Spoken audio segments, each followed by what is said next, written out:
وأنهم ظنوا كما ظننتم أن لن يبعث الله أحدا وأنا لمسنا السماء فوجدناها ملئت حرسا شديدا وشهبا وأنا كنا نقعد منها مقاعد للسمع فمن يستمع الآن يجد له شهابا رصدا وأنا لا ندري أشر أريد بمن في الأرض أم أراد بهم ربهم رشدا وأنا منا الصالحون ومنا دون ذلك كنا طرائق قددا وأنا ظننا أن لن نعجز الله في الأرض ولن نعجزه هربا আর তোমরা যেমন ধারণা পোষণ করতে, মানুষেরাও ঠিক তেমনি ধারণা পোষণ করেছিল যে আল্লাহ কাউকে রাসূল বানিয়ে পাঠাবেন না।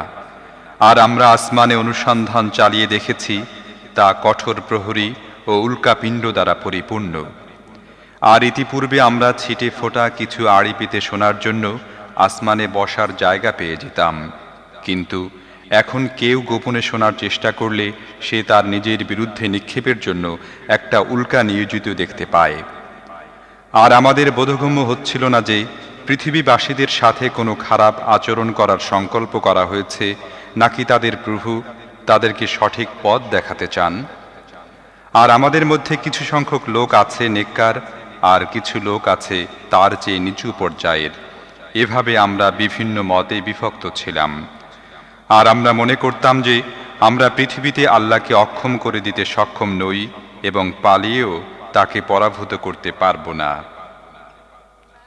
وأنا لما سمعنا الهدى آمنا به فمن يؤمن بربه فلا يخاف بخسا ولا رهقا وأنا منا المسلمون ومنا القاسطون فمن أسلم فأولئك تحروا رشدا وأما القاسطون فكانوا لجهنم حطبا وأن لو استقاموا على الطريقة لأسقيناهم ماء غدقا لنفتنهم فيه ومن يعرض عن ذكر ربه يسلكه عذابا صعدا وأن المساجد لله فلا تدعوا مع الله أحدا وأنه لما قام عبد الله يدعوه كادوا يكونون عليه لبدا আর আমরা যখন হেদায়েতের বাণী শুনলাম তখন তার প্রতি ঈমান আনলাম।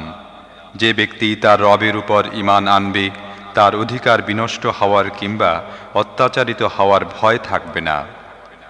আর আমাদের মধ্যে কিছু সংখ্যক লোক আছে মুসলমান, আর কিছু সংখ্যক আছে ন্যায় ও সত্য থেকে বিমুখ। তবে যারা ইসলাম গ্রহণ করেছে তারা মুক্তির পথ খুঁজে পেতে সক্ষম হয়েছে, আর যারা ন্যায় ও সত্য থেকে বিমুখ তারা হবে জাহান্নামের ইন্ধন। আর হে নবী, বলে দাও, আমাকে ওহির মাধ্যমে এও জানানো হয়েছে যে লোকেরা যদি সঠিক পথের উপর দৃঢ়ভাবে প্রতিষ্ঠিত থাকত তাহলে আমি তাদের প্রচুর বৃষ্টি বর্ষণের মাধ্যমে সমৃদ্ধ করতাম, যাতে এ নিয়ামতের মাধ্যমে তাদের পরীক্ষা করতে পারি। আর যারা তাদের প্রভুর স্মরণ থেকে বিমুখ হবে তিনি তাদের কঠিন আযাবে নিক্ষেপ করবেন। আর মসজিদ সমূহ আল্লাহর জন্য, তাই তোমরা আল্লাহর সাথে আর কাউকে ডেকো না। আর আল্লাহর বান্দা যখন তাকে ডাকার জন্য দাঁড়ালো তখন তারা সবাই তার উপর হামলা করতে উদ্যত হলো। قل إنما أدعو ربي ولا أشرك به أحدا قل إني لا أملك لكم ضرا ولا رشدا قل إني لن يجيرني من الله أحد ولن أجد من دونه ملتحدا إلا بلاغا من الله ورسالاته ومن يعص الله ورسوله فإن له نار جهنم خالدين فيها أبدا حتى إذا رأوا ما يوعدون فسيعلمون من أضعف ناصرا وأقل عددا হে নবী, বলো, আমি শুধু আমার রবকেই ডাকি এবং তাঁর সাথে কাউকে শরীক করি না। আরও বলো, আমি তোমাদের কোনো ক্ষতি করারও ক্ষমতা রাখি না, উপকার করারও না। বলো, আল্লাহর পাকড়াও থেকে কেউ আমাকে বাঁচাতে সক্ষম নয় এবং তার কাছে ছাড়া কোনো আশ্রয়ও আমি পাব না। আল্লাহর বাণী ও হুকুম আহকাম পৌঁছিয়ে দেয়া ছাড়া আমার কাজ আর কিছুই নয়। এরপর যারাই আল্লাহ ও তার রাসূলের কথা অমান্য করবে তার জন্য রয়েছে জাহান্নামের আগুন। এ ধরনের লোকেরা চিরকাল সেখানে থাকবে। এসব লোক তাদের এই আচরণ থেকে বিরত হবে না, এমনকি অবশেষে যখন তারা সে জিনিসটি দেখবে যার প্রতিশ্রুতি তাদের দেয়া হচ্ছে, তখন তারা জানতে পারবে যে কার সাহায্যকারী দুর্বল এবং কার দল সংখ্যায় কম।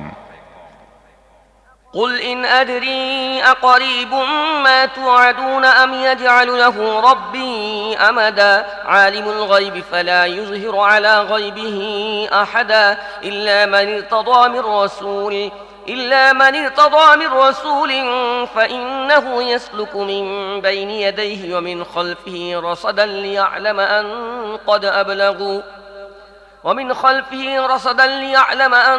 قد أبلغوا رسالات ربهم وأحاط بما لديهم وأحصى كل شيء عددا বলো, আমি জানি না যে জিনিসের প্রতিশ্রুতি তোমাদের দেয়া হচ্ছে তা নিকটে, না তার জন্য আমার রব কোনো দীর্ঘ মেয়াদ স্থির করেছেন।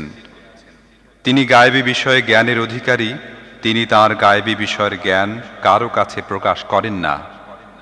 তবে যে রসুলকে গায়েবী বিষয়ের জ্ঞান দেওয়ার জন্য মনোনীত করেছেন তাকে ছাড়া তিনি তার সামনে ও পিছনে প্রহরী নিয়োজিত করেন, যাতে তিনি নিশ্চিত রূপে জানতে পারেন যে রাসূলগণ তাদের রবের বাণীসমূহ পৌঁছে দিয়েছেন। তিনি তাদের গোটা পরিবেশ সম্পর্কে সম্পূর্ণ অবহিত, আর তিনি প্রতিটি জিনিস গুণে গুণে হিসেব করে রেখেছেন।